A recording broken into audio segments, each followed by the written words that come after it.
yalla un kambe do yele kana malala problem na honin tirbiya kat dadam ami malala mai non de la amila ben taban doara kan ba chanta kuna nan ba ta doai to anto chanta tona kana wanda maka gulu gartan yeska ikoto nya zuliya Aisha ne yalla de pekle kama orom nan tin na zuliya wu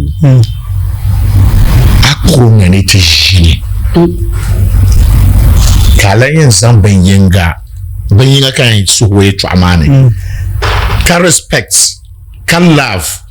nambo sile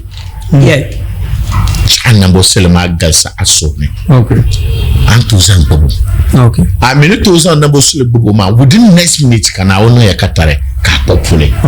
ama respect on to respect and to respect ra